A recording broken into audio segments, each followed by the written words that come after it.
नमस्कार। एक प्रतिक्रिया। पृथ्वी देश देश मध्य कहीं शत्रुता ए प्रश्नटी समस्त मन में उंकी मारे।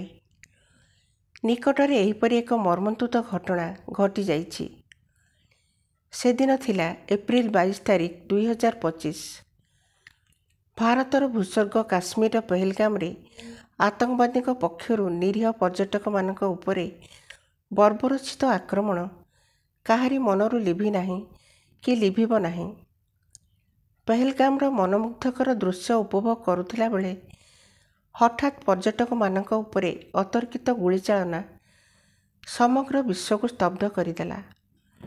एही अमानुषिक हत्याकांडरे आमर 26 जन पर्यटकंकर मूल्यवान जीवन चलीगला।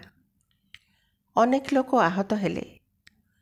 परिवार उपरे दुखर पहाड़ भांगी पड़ा। समस्ते निरुपाय, आखिरे केवल लुह। आतंकवाद आज विश्व निंदित। काश्मीर उपखंड रे एबे भी आतंकवादी पदध्वनि शुभुछि। अतीत मध्य अनेक थर एपरी बर्बरचित घटना घटी।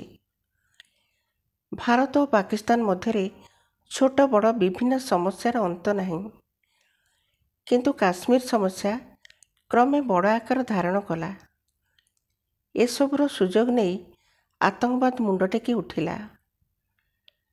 भारत सहित पृथ्वी छोट बड़ ठारू प्राय सबु देश मानकरे आतंकवादी आक्रमण जारी रही।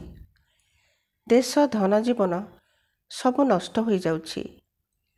निष्ठुरतार चरम सीमारे पहुँची सेमाने। छोट छोट शिशु और युवक मानक हाथ में कलम परिवर्ते छुरी बंदूक धराई आतंकवादी हेबा पई धमक देउछंती। एहार परिणाम जे केते भयंकर एकथा जानिबाकू सेमाने असमर्थ। धर्म नारे एपरी आक्रमणात्मक मनोभाव सेमानकू त्याग करिबाकू पड़िबो। तेबे जाई समाधानर बाट फिटी पारिबो। वर्तमान परिस्थिति रे एथिपाई दायी किए बोली भाबिले मन आंदोलित होई उठे। अवश्य आतंकवादी को दमन करिया पई आम सरकार सबुबले चेष्टित। आम राजनेता माने अनेक थर विचार आलोचना करिसंती। दुखर विषय सुफल मिली पारि नाही।